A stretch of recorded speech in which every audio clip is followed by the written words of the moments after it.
इसको same copy paste करने वाला एक्सेप्ट करके वो इंटरप्रिटेशन करेगा एक्सपेंड नॉट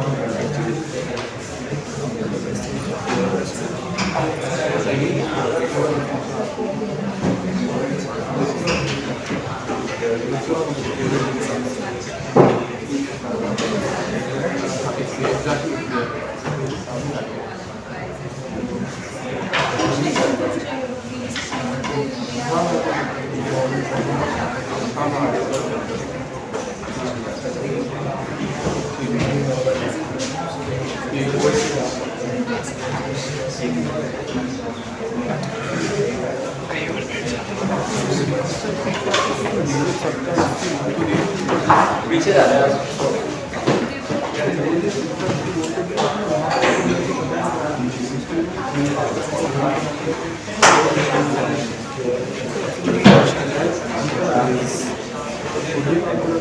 फोर्थ ईयर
अरे एक बात बताओ, आपका फ़ोन जो है ये अपना जो फ़ोन है ये किस गरीबी का एक सेकेंड पहले नीचे जाओ क्यों मैं भी दोनों चलते मैं गलत कुछ बोला था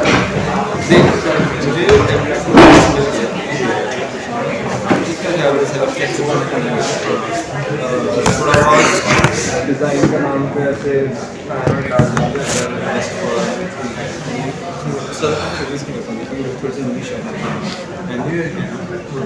but still the Martian he उसकी वो सब okay ठीक है the Martian का वो करते हैं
So your tunes start from Monday.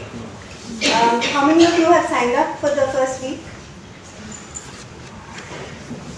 Okay. Is there anything you would like to clarify regarding the tutorial presentations? Any doubts you have that you would like me to address?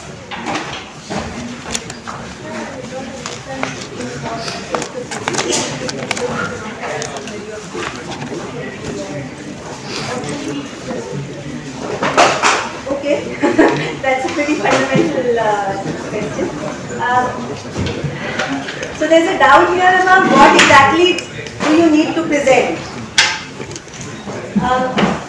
Does anyone have a response to that? Is there anyone who has an idea of what they are supposed to present? Like everything about the work of art, like the novels, right? Like probably the slightly including the part, like the plot, like summary, and then including like a interpretation of it, probably like how you could perceive it and how the others could perceive it from that, and maybe like a little backstory of why it is important and why the like historical importance. That is my interpretation. Okay, yeah. So I had said earlier as well, and I'll say it again now. You don't have much time, right? Art knowledge. So don't waste it just telling us about the plot. Okay, because that's it's not interesting. Anyone can tell us what the plot is. So that's not. I mean, think about where your analysis can enter the picture. So don't start talking about when the author was born and what was happening in that period, and then the plot of that text, because that will just take up 5-6 minutes of and not do very much. So yes, I mean you can say in a minute you can just quickly kind of give a context. You can give us the period in which the author was or is writing. You can maybe give us one or two biographical facts. You can again very, very sort of briefly, very succinctly tell us what the text is about. But don't spend more than half a minute on that. But what we would really like to hear from you is your interpretation, right? What you liked about it. Maybe that's easier to grasp. What did you like about it? Or what puzzled you? Right? There may be things that you didn't fully, you didn't understand why it was being written in this way. Why did the author, why is the narrative style like this? Right? So you don't have to have the answers for everything. Can you please settle down and can you please once again come on time? Come on time, because you come late and you disturb everyone.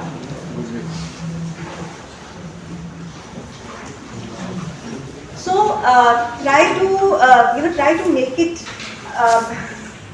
Try to talk about your kind of interaction with the text, right? Your experience of reading it. Things that are jarring, things that don't seem to make sense. Why do you think that could have been introduced? Right? So you don't have to give us, we don't expect you to be an expert on that text, but we do expect you to have been a careful reader of that text. And as a careful reader, you may not have all the answers to every single thing, but you should have seen, you should have tried to understand what the structure is. Every text has a structure. Right? Every text chooses to start in a certain way and continue in a certain way and end in a certain way. Right? So just think a little bit about, what are those starting points and end points doing to the story? What are they adding? So it's like, it's like when you study art. People who study art, you look at a painting and you see it. This is a painting of sunflowers. This is a painting of a still life. Some fruit, and it's being painted. And you may look at it to see it in terms of its closeness to reality. How do we judge art? Usually the sort of standard way of judging if a painting is good or not is usually by measuring it against reality. Does it look real? ये तो बिल्कुल real लग रहा है. So therefore it's a good painting. Yeah.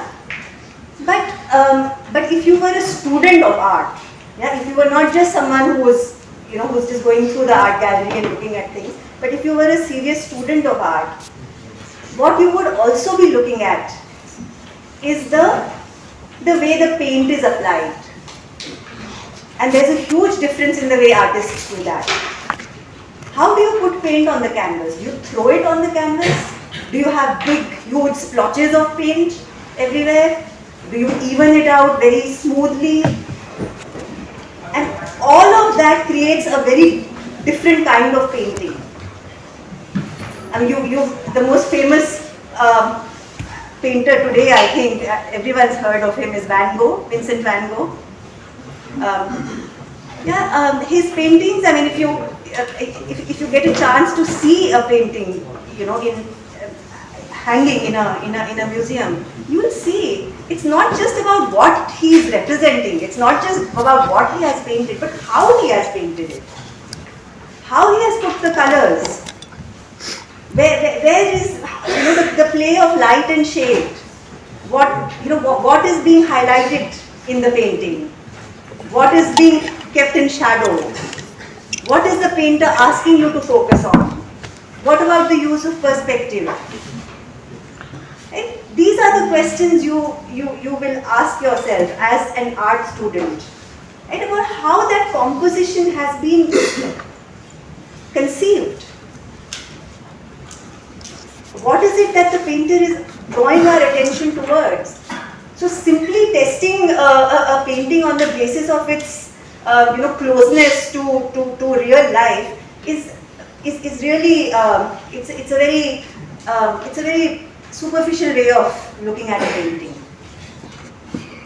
And in fact, there's a whole group of artists called the modernists, and they arose in the early 20th century, and their entire artistic idea was that we don't want to be true to life. What is the point of painting an apple which is like a real apple? What are you, I mean, what is the purpose of that? The real apple is already there. art should bring something else. Art should do something new. Art should maybe ask us to think about an apple in a different way. And this is where artists like Picasso, again extremely famous, and sort of you find references to him, and even reproductions of his paintings, you'll find them everywhere. Any idea, have you had a chance to see something by Picasso? He's famous for that method that came to be called cubism. No, he paints things as blocks, as cubes, broken up. So a woman sitting there is, from one angle you'll have to look to see, yes, it does look like someone sitting here. From another angle, it's just a collection of fragments. What is he doing there? It's not because he can't paint a woman realistically, but he's trying to do something else here. He's asking us to think about what it is to be a person.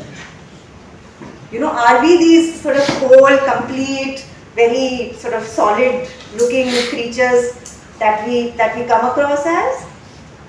Or are we just, bits and fragments of very contradictory ideas and feelings? Isn't that how all of us have felt at some point or another? Right? Not this solid sort of creation that people imagine us to be. People might think you're very grounded, you know exactly what you're doing, but you feel like a mess. And you're all over the place, you have no idea what's going on. You don't even know who you really are, what you really think, what you really want. Right? You feel like you're kind of split up into little pieces, little fragments. So that's what that painting is asking us to see. How subjectivity can be a lie. How you present yourself to the world as a complete whole agent can be false. Yes? So I've digressed a bit, but the point is to try and see the objective. Why certain strategies are being used. So you would do that in art, in the study of painting. You would do that in the study of film. Why are certain scenes being shot in this way? How is the camera moving? Why do we suddenly have a close-up here? Why do we have this long shot here? How does it change the way we are seeing what's on screen? So it's not just enough to see what is out there, but to also try and think about how it has been put together. So I guess, in a way, I'm asking you to try and step into the creator's shoes, the writer's shoes or the artist's shoes, and try and see what's going on, what might have been going on in their minds when they made these sort of choices. So that's what I'd like you to do. It probably sounds more complicated than it is, but it's if you engage carefully with a text, if you read something really carefully and try to think about its structure, I'm sure it will give you a lot of ideas about its construction. And Baki, let's get started, and we will have conversations during the tutorials as well. So things will hopefully become more clear to you as we go along. Is there anything else about the tutorials that, yes? After that anecdote, this might be a bit underwhelming, but can we present alone? Would you mind us presenting alone? We don't have the time. We don't have the time because that would then mean 2 presentations, right? 2 single presentations. So so that's sort of part of the reason for putting them in groups. Okay. And also, if you have questions, you can come up after class. You can ask, me here, Bala, Rensa. You can email me. Okay? I mean, don't feel like you have to,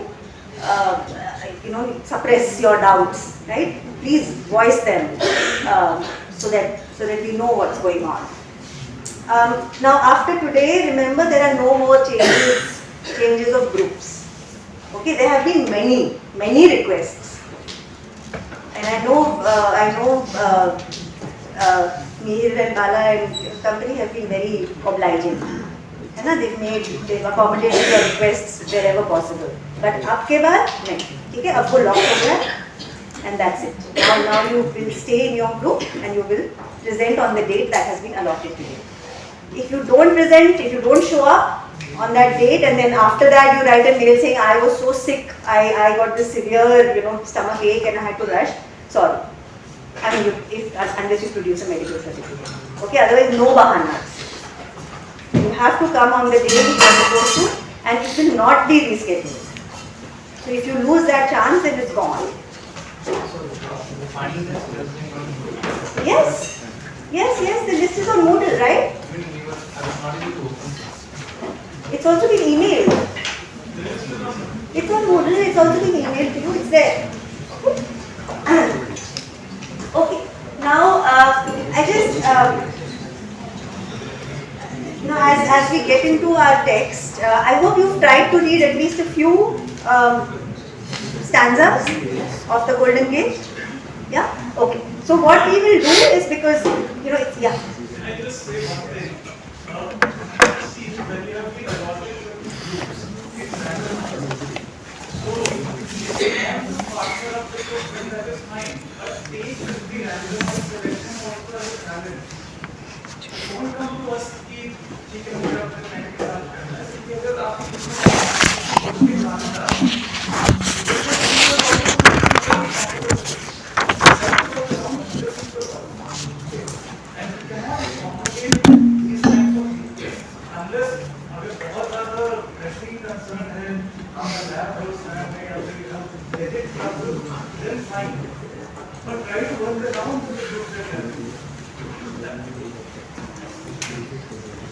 Yeah, so don't be so afraid to come out of your comfort zone a little bit. Okay? Okay, now I just want one of you to quickly summarize for me what it is that we were doing in the last class. What was the point? What was the point I was trying to make? So remember, we started out by talking about these ideas of poetry that, Wordsworth, Coleridge, but then we went on to read closely, we went on to examine a poem, a sonnet, and we noticed certain, things about it which seemed to contradict that idea of poetry. So what was the point of that lecture? Yeah. The loss of spontaneity in writing. Say that again. The loss of spontaneity in writing. Okay, but as a general kind of rule about poetry, what did it tell us? And we initially saw that the poem was about the spontaneous overflow of emotions, but the later poems we saw they followed a scientific strict rule of writing, which doesn't match with the spontaneous overflow. Okay, there was, yeah. We studied the structure of sonnets and how they are written, because the book we are going to read is going to contain sonnets. Yes. Okay. We also Yeah, just raise your hand. Okay, you first. Basically, you're trying to tell us that poetry isn't as unstructured as it is perceived to be, and there is a sort of method to it. Yes. People don't get it. Yes. since poetry was supposed to be recited, there was a rhythm in requirement that made it easier to remember. That's why there was a rhythm in the poems. Yeah. So yes, absolutely, you are all correct. The main point I was seeking to make, and please don't get confused कि ये पहले था वो बाद में था, कि पहले poetry बहुत spontaneously लिखी जाती थी और उसके बाद that was not what I was saying. और ये पहले बात का तो वैसे भी doesn't work, because Wordsworth and Coleridge were writing in the 19th century, and the sonnet that we discussed is from the 16th century. So don't get confused about that. Huh? It's not कि पहले poetry बहुत spontaneous थी, उसके बाद poetry बहुत structured होगी. That is not what I was saying. What I was saying was that we have a perception, there is a very widespread perception that poetry is this very spontaneous thing, and that it doesn't need much effort. Right? It kind of comes naturally. It comes, it flows like a river, and the best poetry is the one that you haven't you haven't tampered with too much. Right? It's ये बस feelings निकल के आ गई. ठीक है, मुझे बहुत ऐसे poems पढ़ने को दिए गए हैं जिसमें लोगों ने अपने feelings डाले, and the feelings are very genuine. There is no doubt about that. You know, your love. The first time you fall in love, or the pain of losing someone, or loneliness, or your experience of nature and natural beauty, those are very, I mean, no doubt at all that those feelings may be very strong and very genuine. But a good poem needs more than genuine emotion. Like everything else in the world, it also needs hard work. And we saw the kind of hard work that was required. Now this is a particular kind of poem, right? We examined a sonnet. There are many kinds of poems. And some are more free-flowing than this, right? They are not so structured. But they still need a lot of chiseling, a lot of sort of figuring out, you know, what would be the right word to put in this context. So I guess where I'm coming from is that particularly in a space like IIT, you know, a lot of people tend to feel that literature is sort of, it's very relaxing, right? A lot of students used to say to me, we like literature courses because they are very relaxing. You know, we work so hard in our other courses. So in this one, it's just nice. You know, reading can be very chill, and all of that. So what I'm trying to impress upon you is that literature is not relaxing. Studying literature is not relaxing. It is not meant to be. Nothing worthwhile can be produced from a sense of relaxation. Okay, कि वो Coleridge ने वो जो poem अपनी लिखी in that opium haze, right? Now we don't even know if that's true or not. I strongly suspect it's not. Right? No great work of art can just be produced ऐसे बस. And to fully appreciate any piece of art, you also have to work hard. Right? The artist has worked damn hard to produce it, to make it worthwhile, and in order to appreciate it, the audience also has to work hard. So that's really what I wanted to clarify, that it's not, literature is not this आराम से relaxing kind of activity कि ठीक है मज़ा आता है. हाँ, कुछ किताबें पढ़ के मज़ा आता है, no doubt, and I don't want to suggest that doesn't happen. Of course मज़ा आता है. Harry Potter पढ़ना it's hugely fun, hugely enjoyable. But there's a difference between reading Harry Potter for enjoyment and studying Harry Potter in the classroom. Yes, and we are bringing something to that activity in the classroom, which involves hard work. So so just so you know that this requires as much application as any other activity, as any of your other courses. I just quote this line from Oscar Wilde.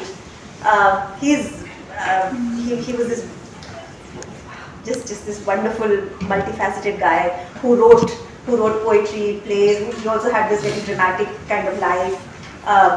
he was gay, and he was gay at a time when it was actually a crime to be gay.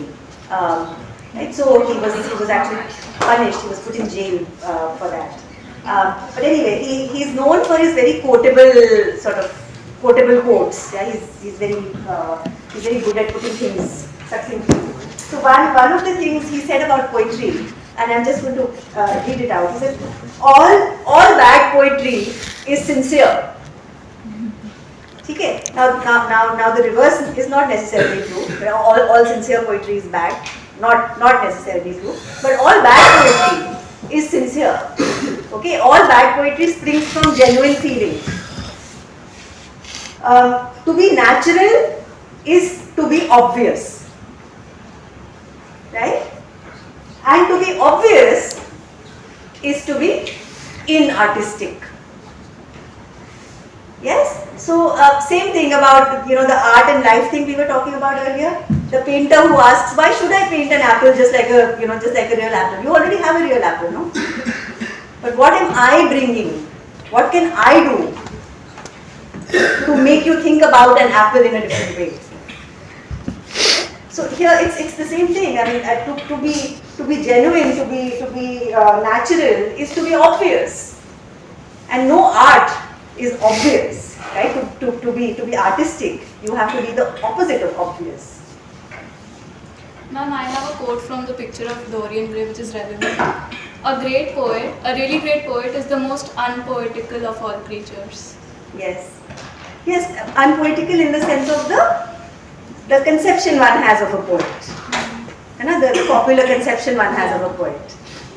Because we just saw the kind of rigor, right? The kind of discipline, the kind of application, the kind of technical knowledge needed in the creation of a poem. Yes. Okay. So now finally, let us move to our novel, which is also an extended poem. It's a curious kind of thing, because you can't really call it a poem. I mean, when you read it, and once you get into the rhythm of it, so I would suggest don't be if there are some words you don't understand, or certain things you don't understand, don't let it stop you. Just read. And soon you will find yourself getting into the rhythm of it. So at one level, once you forget that this is a poem with a rhyme scheme and a meter and all of that, once you start reading it, the experience seems to be similar to that of reading a novel. And yet, quite magically, it's also a perfect sonnet. So you read 2 or 3 stanzas, and it's you're kind of getting into the story, you're getting to know the characters and so on. But then you also realize that simultaneously these are perfect sonnets, conforming to all the rules of a sonnet. So it's really a very clever sort of literary exercise. And Vikram Seth, who is he really is a genius. He's one of the few people living today who, I think, at least in the literary world, who can be called that, because of the sheer range of his writing. Every book he's written is different. Different not in terms of its story, but different in its form. And he's always, most recently, he's translated the Hanuman Chalisa. That little poem that is so familiar to us. He's just translated that into English. But he's always trying to do new things formally. So a Suitable Boy was this ginormous novel, it just went on for thousands and thousands of pages. He's written travelogues. He's written a biography, and again he is someone who has not felt the need. He doesn't bear his Indianness. He doesn't carry the weight of, you know, Indianness in a way that other authors sometimes do. So he writes what he wants to write. So this is an Indian novel, but it is not Indian also, right? Because no character is Indian, and it's not set in India also. And yet it won the Sahitya Academy Award, right? So India did kind of recognize it as an Indian novel, right? Because it is written by an Indian. And so Sage is someone who's always kind of asking us to move out of, move step across definitions and boundaries, right?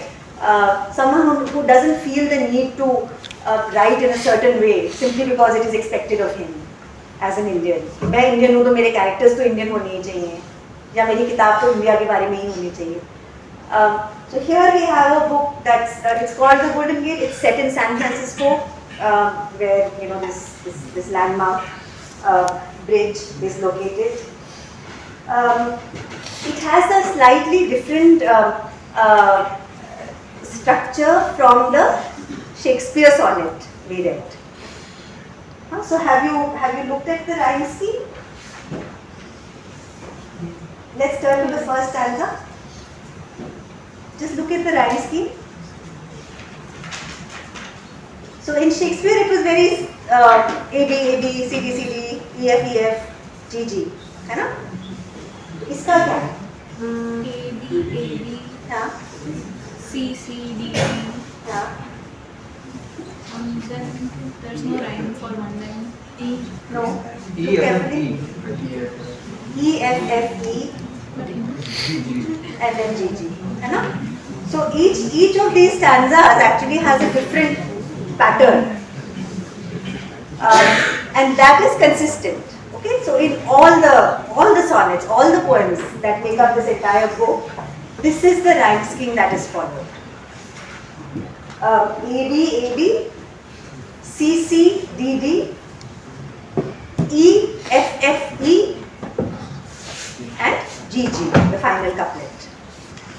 So, I mean, this is it's even more of a challenge, right? Because you're not even falling into that repetitive pattern, right? You're structuring your poem.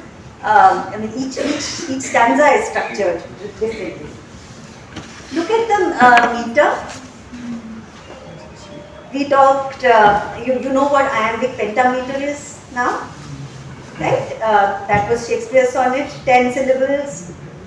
5 iambs, right? One unstressed, one stressed. What about this? Just look at the meter here. Is this also pentameter?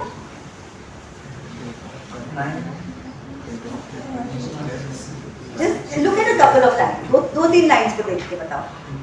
क्योंकि थोड़ा बहुत these poets they do cheat, right? So it's not कि everything will be exactly that, right? There may be a little bit of ऊपर नीचे.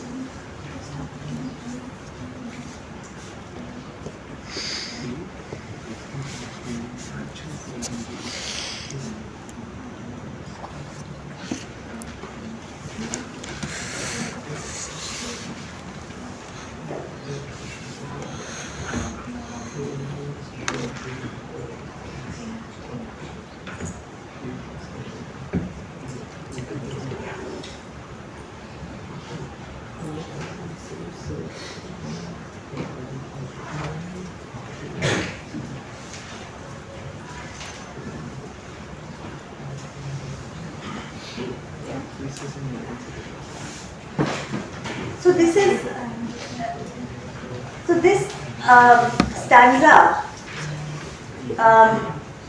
follows the pattern of the Onegin stanza. Okay, I don't want to sort of burden you with unnecessary information, but just so you know, as the background, there is this great Russian poem called Eugene Onegin, by Pushkin, and that it was written in the 1830s. ठीक है, तो बहुत पुराने हैं, but that was written in this form, right? It's a novel in verse. It's a novel in sonnets. So Safe actually has a preface, in other, I mean, if you look at some good edition of the Golden Gate, he has an introduction where he talks about how he happened to come across an English translation of that Russian poem, and he was so fascinated by that structure that he wanted to write something like that. So, so this Onegin stanza, as it's called, is actually in iambic tetrameter. Okay, so 8 syllables, not 10 like in the pentameter, but 8. Right, so this is iambic tetrameter. The unstressed, stressed rhythm is the same. Yes, and we've already looked at the rhyme scheme. Okay, so broadly you will find 8 syllables in each line. So this is, I'll just write down the spelling. So the Russian poem that I'm talking about, that influenced Sage, was, it's the name of the character, Eugene Onegin. So that poem is about Eugene Onegin, the character. And the stanza is the meter is iambic tetrameter. Yes, Ma'am, so is this still a sonnet? it is a sonnet. It's a sonnet because it has this. It follows the structure of a sonnet: 3 stanzas and a couplet, 14 lines. Yeah. In fact, now if you start looking, a lot of very poems that you may have read. A lot of popular poems are sonnets, and I'm sure you will, now if you look with that awareness, you will find that a sonnet is a very popular form. I mean, there is something about its structure that somehow, poets like writing in it. Perhaps they like the challenge, right, of saying what you want to say in this form. So yes, it's still a sonnet, but a sonnet with a slightly different rhyme, a slightly different meter, right? With 8 syllables instead of 10. Okay.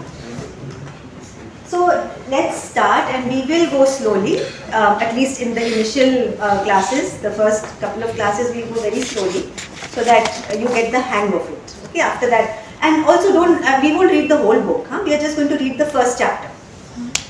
Okay, so this is just to kind of give you a taste of this kind of writing, okay? And then we'll move on to something else. Alright, so to make a start, more swift than weighty, hail muse. So what's the muse? Who's the muse? Any idea? Yeah. The narrator is talking about a person who's the muse of the book. Okay, but what is a muse? Somebody who inspires creation. Yes. So a muse actually, it comes from Greek mythology, the 9 muses. So Greek mythology is like our Indian Hindu mythology. Lots of devis and devtas and apsaras and all of that. Huh? And everyone is up to no good all the time. They're all up to all kinds of mischief and having affairs here and there and all of that. Anyway, so this idea of the muses, there are 9 muses. Each muse is sort of like the presiding deity, if you like, of a different art form. Right? So there is the muse of music, there is the muse of painting, there is the muse of poetry, and so on and so forth. Right? So now it was traditional. If you look at older works, Greek epics, can you name a Greek epic? Yes, Odyssey, and the other one is the Iliad. Yes. So Homer, who was like the big kind of like our Ved Vyas, huh? He wrote these 2 Greek epics. And they always start with an invocation, a prayer to the muse. Of course, asking for inspiration. I'm now embarking on this job. I'm starting this new endeavor. So please be there to inspire me, guide me, support me. And these sort of invocations or these prayers to the muse generally run into several lines. Right? So I haven't brought it with me, but if you go, if you have a look at the Odyssey or the Iliad, you'll see there are like this long kind of address to the muse, asking for her blessing or asking for her inspiration. Now Seth kind of invokes that, right? He invokes that idea. He refers to that idea, but he's not really interested in spending a lot of time praying to the muse, right? So, like to make a start more swift than weighty, right? Let's not burden our beginning with too many words. Okay, let's be quick. Hail muse. That's enough. I've done my job. I've prayed to the muse. Now let's get on. Right? Let's get on with the business of writing. So, dear reader, once upon a time, say circa 1980, there lived a man. His name was John. Successful in his field, though only 26, respected, lonely. One evening, as he walked across Golden Gate Park, the ill-judged toss of a red frisbee almost brained him. Brained him? Hit him hard. He would almost have, gotten killed. It hit him so hard. He thought, if I died, who'd be sad? Who'd weep? Who'd gloat? Who would be glad? Would anybody? As it pained him, he turned from this dispiriting theme to ruminations less extreme. So it starts, as a lot of novels do, with a moment, seemingly a casual moment, but which has which carries a lot of meaning. And so it's an ordinary day, it's an ordinary evening. This young man is coming back from work or whatever, he's walking through the park. But that brief encounter with near death suddenly makes him very philosophical. Right? And he starts dwelling upon the fact that his life really doesn't affect anyone. His life or death do not affect anyone. Right? Would anyone be glad if I died? Would anyone be sad if I died?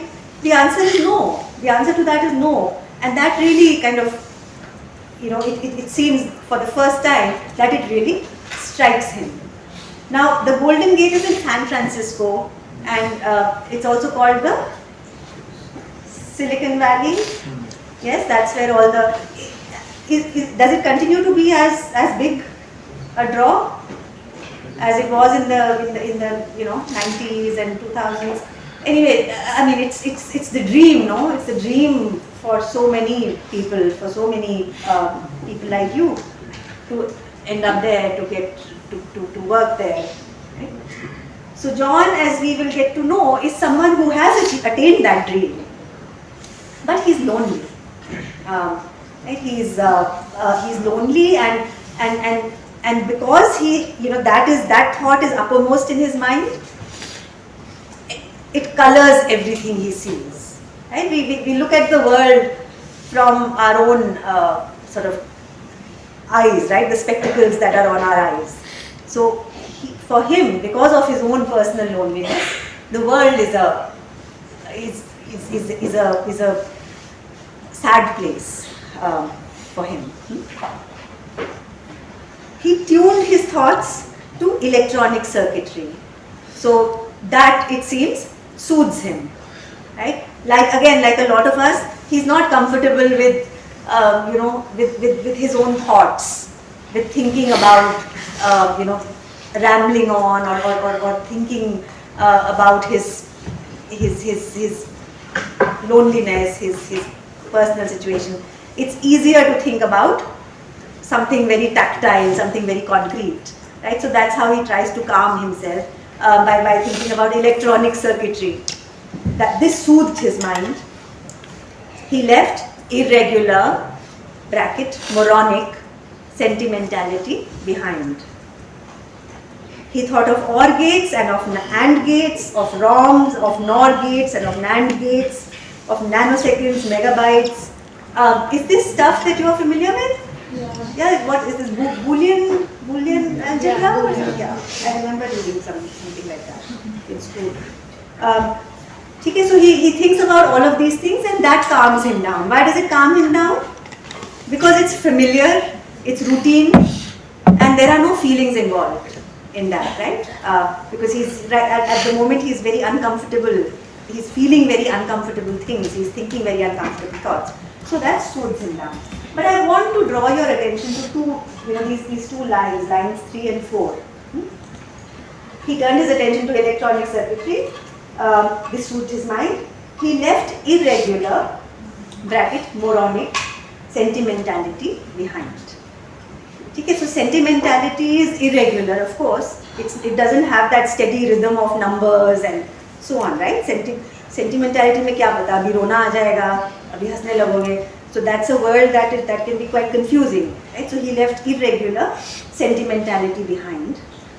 But then there is also that parenthesis, no? Moronic, stupid, pointless. So why is it in brackets? Why couldn't this simply be he left irregular sentimentality behind?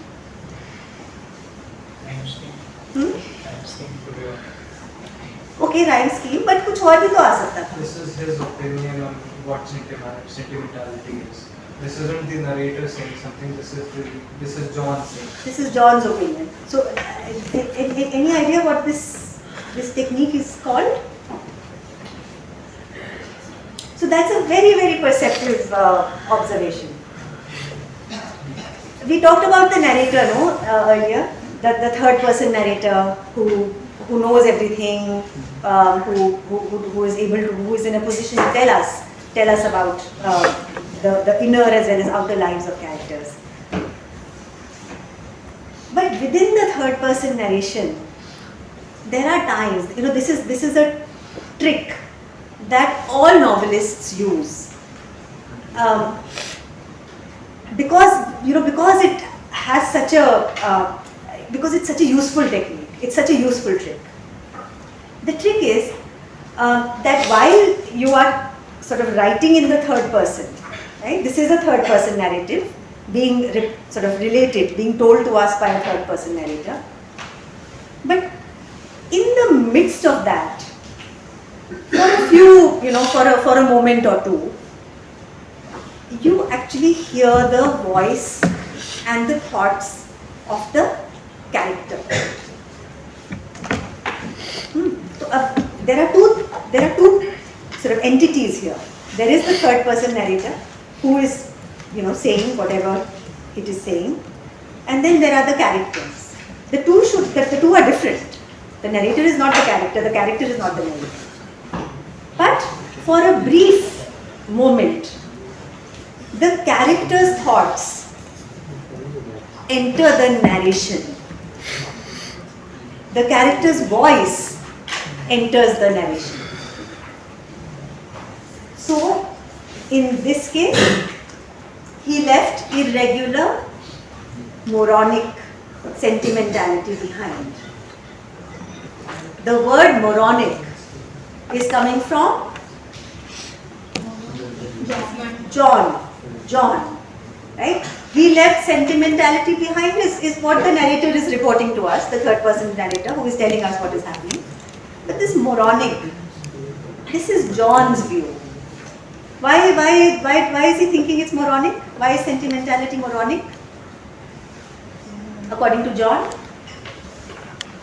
Maybe he doesn't have any use of it, like in his day-to-day life? It's not helping him, na? It's only making him feel gloomy. It's just making him feel depressed and gloomy. So he's trying to brush it off. He's trying to tell himself, ये बेकार की बातें हैं. This is stupid. This is moronic. Forget that. This is the real stuff. Actual sort of data and whatever methods to whatever it is that computer engineers do. Okay, just follow that, because that leads to predictable results, and there is no confusion there. While the world of sentimentality only drags you down into confusion, into depression, into all of that. So this technique, which once now that you know of it, you will find that it comes very, very frequently in practically all novels, right? Where the narrator temporarily, it's like a ventriloquist. You have a puppet, and the puppet opens its mouth to speak. So it seems like the puppet is speaking, but actually you are speaking. Yeah? It's a sort of it's that kind of act, right? It's supposed to be the narrator speaking, right? The narrator is the one talking, but बीच में वो narrator जो है वो थोड़ा puppet की तरह बन जाता है, and is actually speaking the thoughts, the voice, the opinions of the character. What does this technique do for the reading experience? अब हम, while we are reading this, what has it achieved? We know more about John's personality. Yes, and in this very economical way. Right? I mean, imagine what the narrator would have had to do otherwise. Write a couple of more sentences, no? That then John thought to him all sentimentality was just pointless and moronic, and but this is just so much more efficient. In one sentence, we have come closer to John, right? We've got a close-up view of John's mind. Right? We've kind of got a first-hand sort of encounter with John. Even though the narrator is the one who is supposed to be the one telling us about John, right? We are not meant to have direct access to John. The narrator is the one who stands between us and tells us, right? But here that narrator temporarily has been pushed back so that the reader gets direct access into John's thoughts, into John's mind. This is a widely used technique, and it is called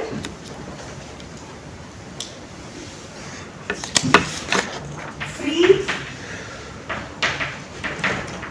indirect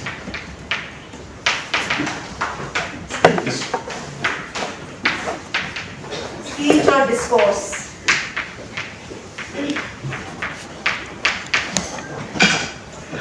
So it's indirect speech, of course. The third person narrator is using indirect speech,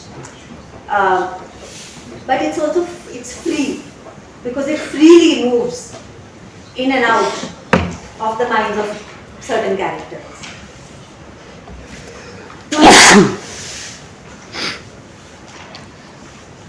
Now, just to make this clearer, let me give you another example. Huh? It's a very famous example. It's the most famous example, actually, of this technique. And it comes from the novel Pride and Prejudice.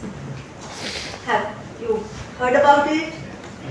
It's been, itni movies bhi bani hai. There are Indian adaptations as well. The story is, I think a lot of you would be familiar with. It's about this family with 4 or 5 daughters, and the mother who was just obsessed with getting her daughters married.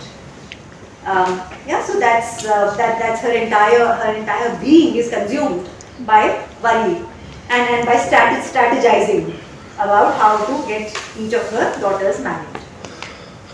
So the novel opens. Actually, would one of you, can you just bring it up on your, just the opening line of Pride and Prejudice? It will come up easily.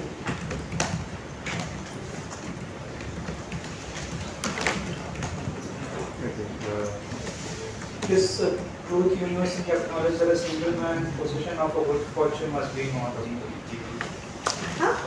It is a truth universally acknowledged. This is how the novel begins. It is a truth universally acknowledged that a single man in possession of a large fortune must be looking for a wife.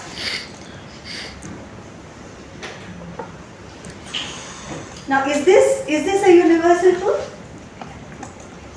That any single man who is also wealthy, not just single, any wealthy single man must be looking for a wife. Is it a universal truth? It is not, no. But who believes it's a universal truth? The mother, Mrs. Bennet.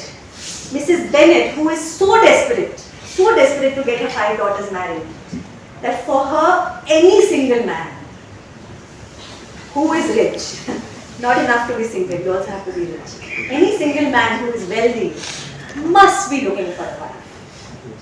That has to be, because she has all these daughters that she needs to marry.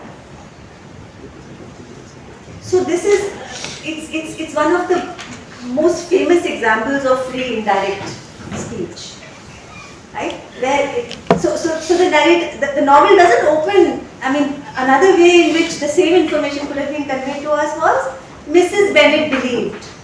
Mrs. Bennet was so eager to get her daughters married that she believed, so on and so forth. Does that have the same effect? It doesn't have the same effect as a sentence like this, which is, I mean, it's just brilliant, isn't it?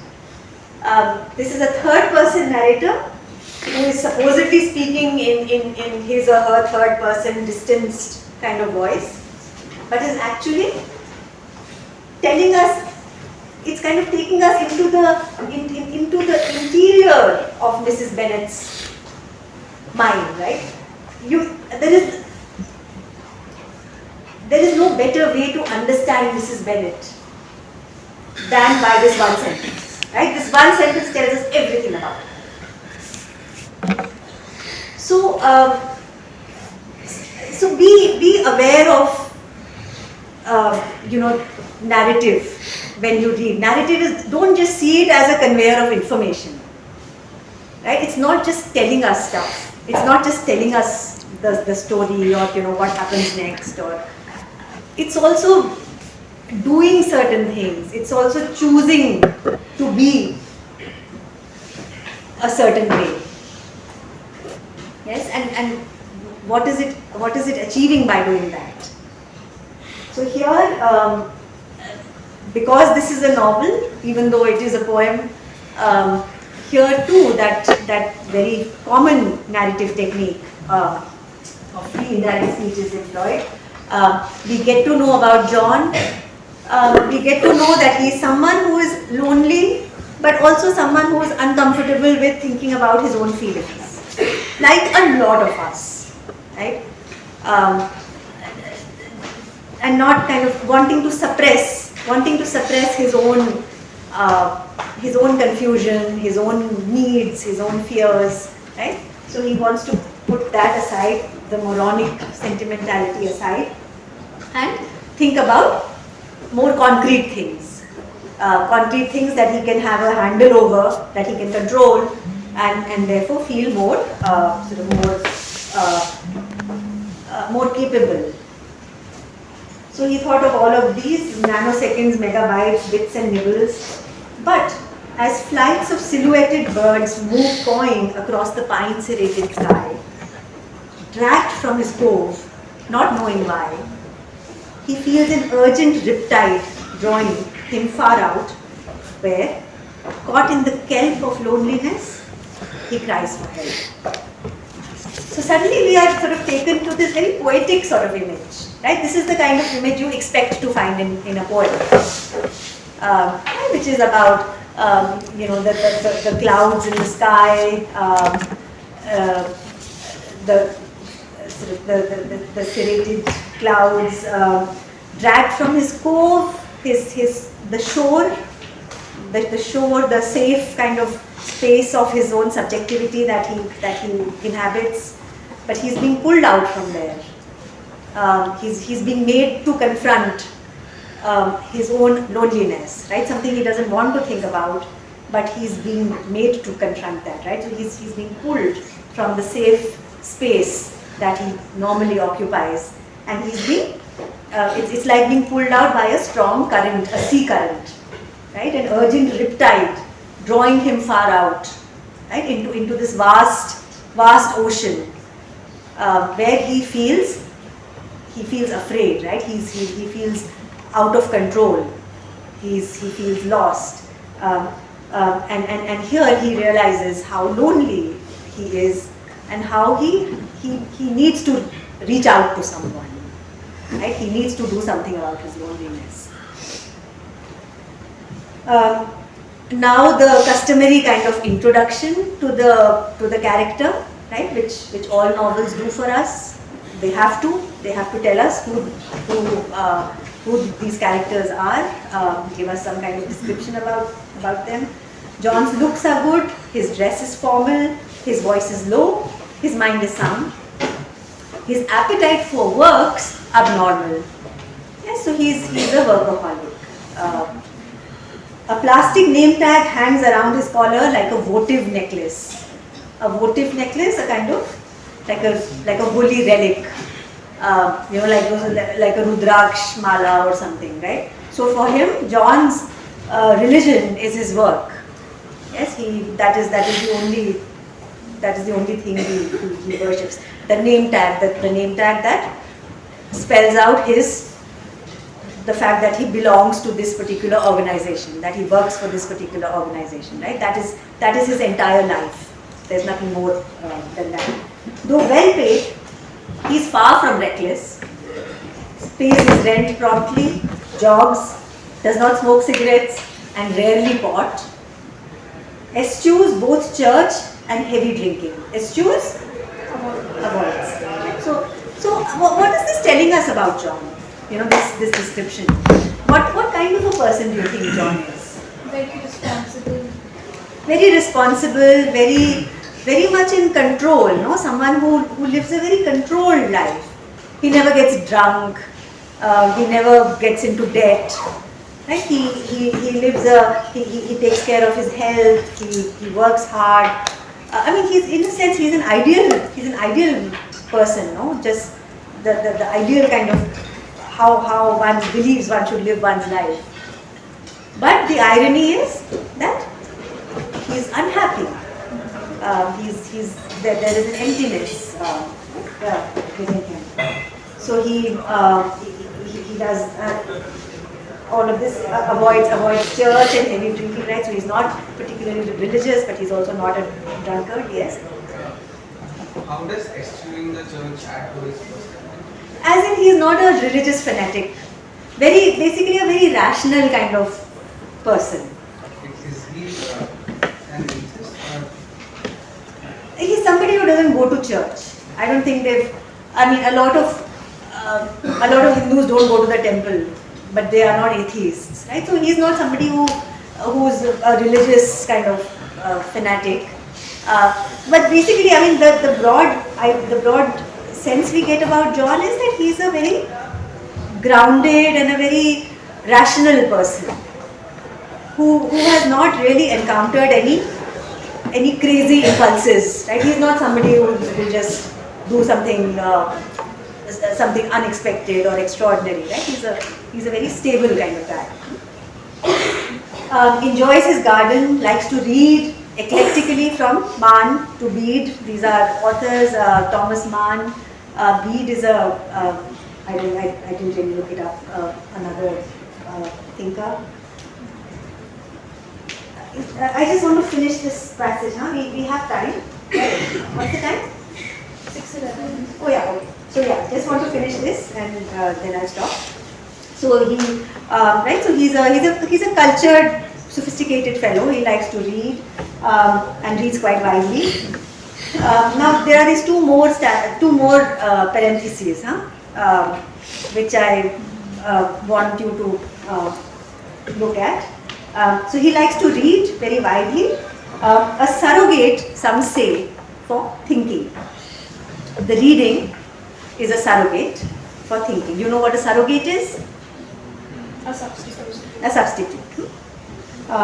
Friends claim he is grown aloof and prim. His boss, though, is well pleased with him. Again in parentheses. So what are these parentheses for and what are they doing? And are they the same? Are they doing the same thing as the parenthesis above about the moronic sentimentality? Are they giving us John's views? The narrators. The narrators, no? So here the parentheses are doing something else. This is not free indirect speech. This is not John's views. In fact, these are the narrator's personal views. Now the narrator generally plays this very responsible role of not letting his or her own identity or personality enter the picture, right? At least on the surface. The narrator, we are not supposed to get to know the narrator. We are supposed to get to know the story that the narrator is telling us. The narrator himself remains sort of invisible in most cases, though not all cases. But here we have the narrator the narrator's own thoughts kind of erupting. Right? The narrator can't stop himself from saying this. You know, reading very widely can also be seen as a substitute for thinking. Right? You don't really want to think about things yourself, so you do so reading is kind of like an avoidance. Instead of thinking about the hard facts of your own circumstances, it may just be easier to pick up a book and start reading, right? Because it's like watching television or something else where you are avoiding. It's an avoidance tactic, right? A surrogate, some say, for thinking. Friends claim he's grown aloof and prim. So he has gradually gotten distanced from his friends. He has just been tied up with his work. He's not really stayed in touch with friends. So his friends complain that he's grown very distant. But his boss, though, is well pleased with him. The tentacles of capital, the capitalist world, right? That's what it wants from individuals, no? Just wants to suck out everything it can from them. So each employee is treated as something that can be used, right? From whom their labor can be extracted, right? Yes, and that's exactly how the capitalist world looks at workers, right? As cogs in the larger machine. They are not interested in people, as human beings. So the boss, of course, is very happy with him because he has nothing else going on in his life apart from his work. So he's a dedicated worker, but he has lost touch with his friends. He is increasingly lonely and now starting to be prone to depression because of that. So this careful look at the introduction of parentheses. Why are they there? What are they doing? And also that they are not doing the same thing in each case, right? They are doing different things at different times. So that's what a careful reading is. That's what a careful reading means. Is to try and ask why things are written the way they are. Okay, I will stop for today. We'll continue with this. We may start to go a little bit faster. Please try to read the first chapter over the weekend. Okay? And we'll try to go faster with this.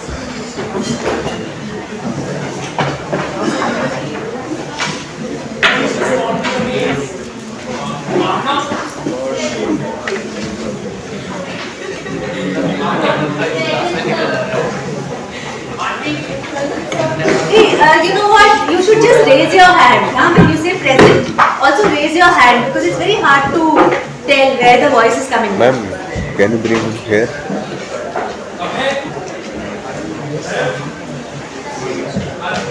Yes. Aditya Agarwal. Aditya Narayan. Yes, sir. Aditya Yadav. Adnan. Advait. Akshita. Adesh. Anuka. Amritesh.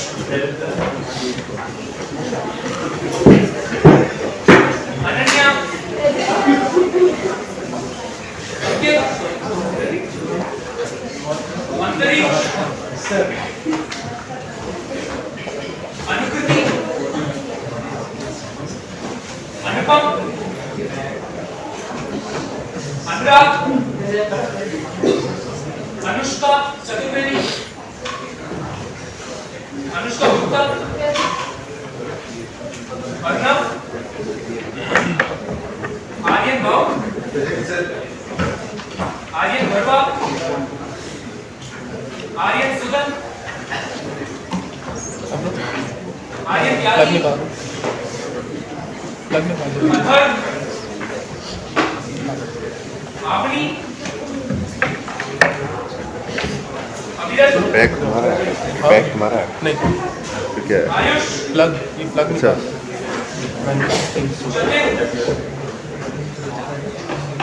Chandran Saikia. सारे idea को पास Bularam. बिल्कुल ये दोनों सबसे खड़िया लगता है जो हाँ मुझे नहीं ये मेटामॉर्फिस ठीक और मुझे मेटामॉर्फिस लाइक कुछ नहीं मैंने कभी सोचा है अच्छा लगना चाहिए मैंने कभी सोचा है देखो एक समवेयर समवेयर प्लीज मतलब प्लीज लोग को ये चीज़ें पसंद है समवेयर ओवर द रेंज पता है इसके बारे में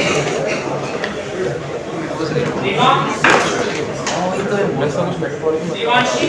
somewhere over the rainbow like being too happy नहीं Vinta Dekas. yes हम तो डीप है somewhere over the rainbow was a song written by तो that song का मतलब ये था कि you can always think to Divyanshi. Divyanshi. Divyanshu. Samitra.